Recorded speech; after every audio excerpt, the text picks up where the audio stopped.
Bar owner kicks out Black Navy SEAL veteran. The next day, his entire SEAL team visits. It started with one drink and a whole lot of disrespect. Year-old Thomas Gray had seen war zones most people only read about. A retired Navy SEAL, he'd served his country for over 30 years. Silver Star, Purple Heart, the works. He was the kind of man who didn't need to talk about his past. His presence said enough. Calm, strong, quiet. One hot afternoon, Thomas stopped in a small-town bar in rural Georgia. He was just passing through on his way to visit an old friend's grave. All he wanted was a cold drink, a seat at the bar, and a little peace.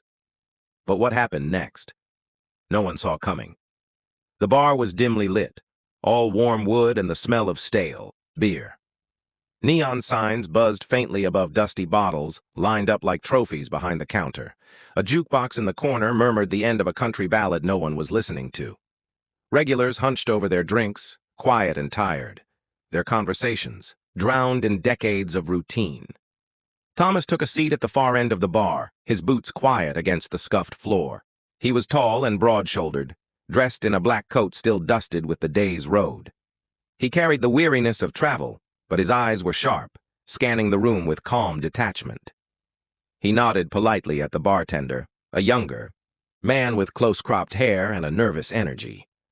The bartender returned the nod, hesitated, then started polishing a glass that didn't need polishing. Behind the counter, the bartender's glance flicked toward the swinging door that led to the back. A few moments later, it swung open and the bar owner strode in.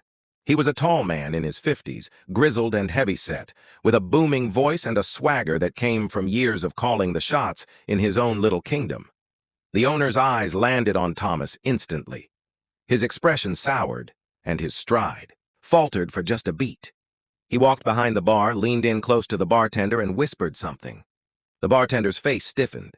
Thomas didn't hear the words, but he saw the exchange. His eyes narrowed slightly, though his expression remained unreadable. A moment later, the bartender walked over, trying not to meet Thomas's eyes. His voice was low, almost apologetic. "Sorry, sir, but we don't serve your kind here." Thomas blinked. "My kind?" The bartender shifted awkwardly, glancing over his shoulder at the owner, who stood with arms folded and a firm jaw. "It's the owner's policy," he said flatly. Thomas stood up slowly. There was no shouting, no indignation, no protest, just a quiet, composed presence rising to his full height. He looked the owner directly in the eye, silent, steady, unimpressed. The moment lingered, heavy and electric. Then he turned and walked out, the old wooden door creaking shut behind him. What the bar owner didn't know was that Thomas wasn't alone. Outside, the wind had picked up. It whistled through the narrow alleyways and rustled the yellowing leaves on the sidewalk. Thomas stepped onto the curb and stood still for a moment, breathing in the night air. A street lamp flickered above, casting a long shadow at his feet. Then from across the street came the sound of footsteps, deliberate, confident. A woman emerged from the alleyway, her coat billowing behind her. Her hair was pulled back, her boots laced high, and her eyes locked on Thomas's. She said nothing. She didn't need to. Behind her, a man in a leather jacket followed, chewing a toothpick, his hands in his pockets. Then another, and another. One by one, they appeared. Dozen at first, then more, silent figures forming a loose semicircle around the entrance to the bar. Men and women of different walks, different pasts, drawn together by something unspoken but powerful.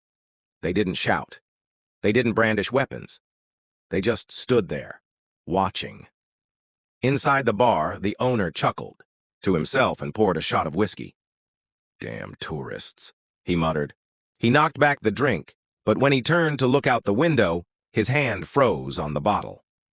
He saw Thomas standing still as a statue, the crowd behind him like shadows cast in moonlight. None of them moved. None of them spoke, but their presence was louder than any protest. The bartender peeked out too and paled. "Boss?" The owner stepped out from behind the bar, trying to keep his composure. He pushed open the door and stepped outside. "What the hell is this?" he called out, trying for bravado, but his voice lacked conviction. Thomas turned to face him. "You made a choice," he said evenly. The owner laughed nervously. "It's a private business. I have the right to refuse service." "You do," Thomas said, "and we have the right to remember." The owner looked at the faces, some young, some old, some lined with hard memories, others barely out of their teens. He saw veterans, artists, tradespeople, wanderers. Some wore leather, others wore denim, suits, bandanas, or hoodies. But what tied them together was an unshakable resolve. He swallowed. Thomas took one step forward. "You think the world stays the same because you close your doors to it.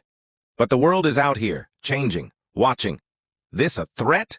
the owner asked, his voice thinner now. "No," Thomas said. "It's a warning."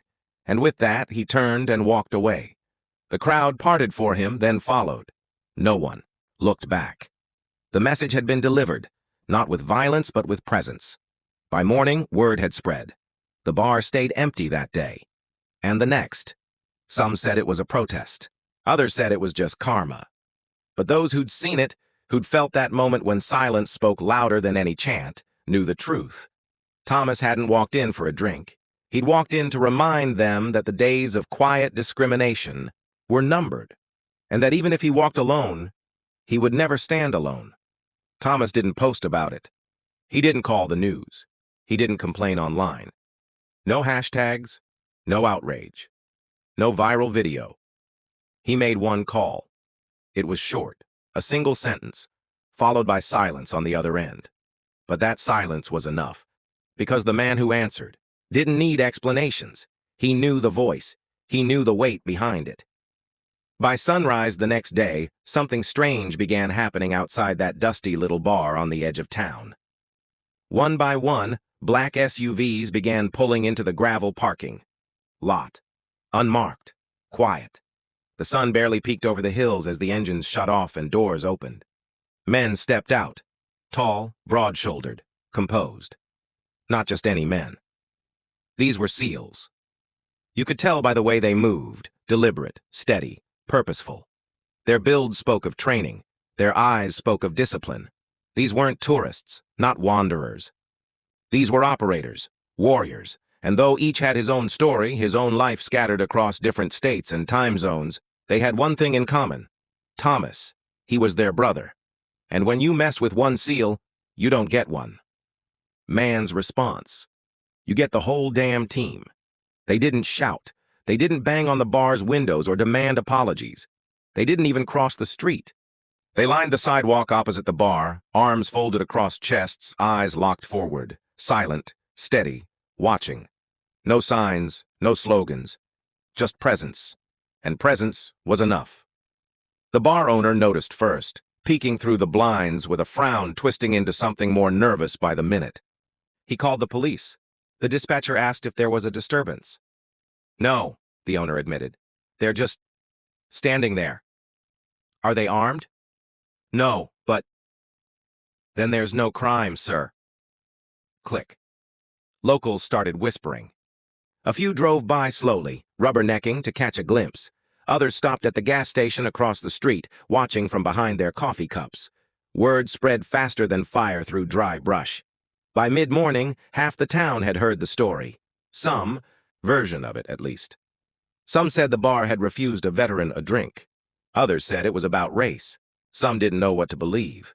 But what they all agreed on was this. Something was happening. Something you didn't see every day. By noon, the sheriff rolled up in his cruiser.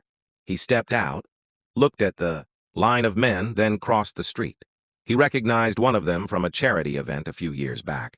Another had a bronze star pinned on a framed photo in the sheriff's office, sent by a proud uncle who lived in town. The sheriff tipped his hat. "You fellas need anything?" "No, sir," one of the men said. "We're just waiting." "For what?" "Respect." The sheriff nodded slowly, then walked back to his car without another word. Inside the bar, the owner paced behind the counter, hands trembling slightly. He kept glancing at the clock, then the window, then back to the empty bar stools. Not a single customer had walked in since opening, not even the regulars. He muttered curses under his breath, but no one was listening. Thomas never returned. He didn't need to, because some men don't have to shout to make their point. Some don't need cameras or crowds. All they need is one call to the right people. The kind who move mountains quietly, without fanfare, without threats. They came because of loyalty, because of brotherhood, because a man they trusted had been disrespected, and they don't let that slide. Not now. Not ever. By evening, the sun dipped low, casting long shadows across the pavement. The SEALs hadn't moved. They stood as sentinels, not angry, not aggressive, just there. And in a town where everyone notices everything, everyone noticed them, especially the ones who needed to. Word spread fast. By mid-morning, the whispers had turned into full conversations. Gas stations, diners, hardware stores, everywhere in town, people were talking. Did you hear what happened to the vet at Joe's bar? They kicked out a Navy SEAL? Wait, that guy served for 30 years? Nobody knew the full story yet, but the core truth was enough. A man who had worn the uniform, who had bled, trained, sacrificed for the country, had walked into a bar for a quiet drink and had been turned away. And not just any man. A SEAL. One of the few who'd made it through Hell Week, combat tours, black ops, and came home quiet but watchful. The kind of man who doesn't ask for thanks, just a seat and a little peace. The bar owner had made a choice. And now the town was making one too. Local veterans showed up first, not loud or angry, just present. Many of them knew what it meant, to be denied, to be forgotten. Some rolled up in pickup trucks with bumper stickers faded by sun and time. Others came in wheelchairs, pushed by friends or family, medals pinned quietly to worn jackets. Then came the bikers. Not the rowdy kind, though a few looked the part, but men and women who understood loyalty, code, and brotherhood. They parked in a neat line beside the black SUVs, engines rumbling low before falling silent. They didn't block the entrance. They didn't speak to the owner. They just sat, waited. Ordinary folks came next. Teachers, ranchers, nurses, line workers. They brought lawn chairs and thermoses of coffee. Someone set up a small canopy to shield the older vets from the sun. Others brought coolers with bottled water. A few kids ran around with small American flags, not fully understanding what was happening, only that it mattered. Even the mayor showed up. Not for a photo op, no press, no speeches. He arrived alone, walked up to Thomas, shook his hand, and said, "We've got your back." Thomas nodded. That was all. By noon, the bar was dead quiet. The jukebox was off. The lights were dim. Not a single customer had stepped through the door since the morning. A place that once buzzed with regulars now stood hollow, like a shell, that had forgotten its purpose. Inside, the bar owner stood behind the blinds, peeking out with pale, trembling hands. His face was ashen. He watched the quiet crowd across the street, growing by the minute, unwavering. No torches, no chants, no chaos, just unity. And that, somehow, was more powerful than any protest he'd ever seen. He cursed under his breath, tried to make a few calls, but no one picked up. Not his distributor, not his regulars, not even his cousin, who used to come by every Friday night to play pool and drink cheap beer. He tried turning the open sign off, then back on, as if that might change something. It didn't. The people weren't looking at him. They didn't need to. Their focus was on the street, on the moment, on each other. Veterans shook hands with strangers. Bikers offered food to old men in uniform. Neighbors who'd never shared more than a polite nod were suddenly sitting side by side, shoulder to shoulder, connected by a simple truth. This wasn't about politics. It wasn't about sides. It was about honor, and what it means when someone who's given everything is told they're not welcome. No one yelled, no one swore, no one knocked on the door, but the message was deafening. We don't turn our backs on those who served. That line echoed through the crowd without ever being spoken. It was there in the flags waving gently in the breeze, in the respectful silence, in the presence of people who could have been anywhere else but chose to be there, because Thomas didn't demand attention. He didn't rally support. He didn't ask for backup.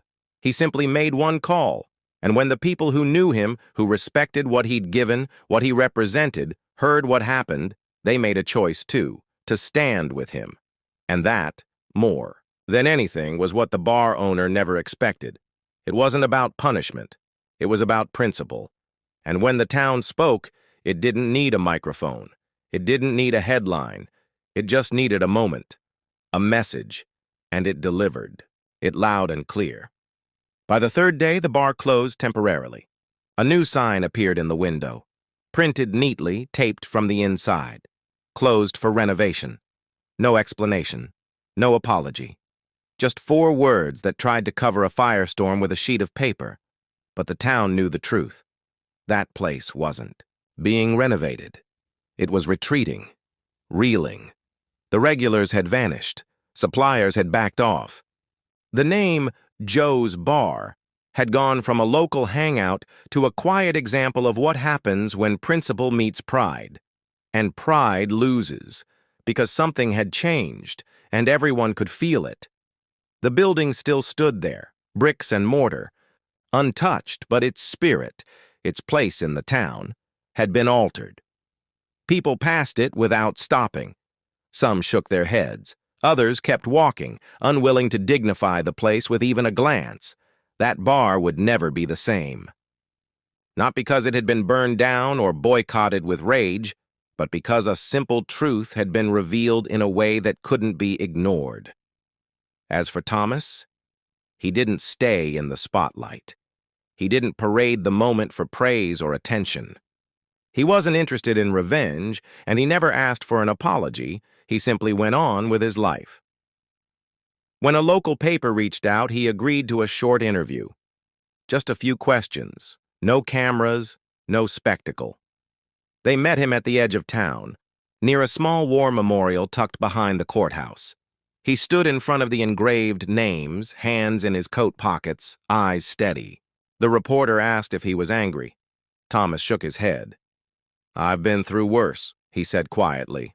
"Combat, loss, silence of radios where there should have been voices." He paused, then added, "But the silence of good people, that's what hurts most." He looked off toward the horizon. There was no bitterness in his voice, only clarity. "I'm proud of my team," he continued, "not just the SEALs. Everyone who showed up, the old vets, the families, the kids waving flags.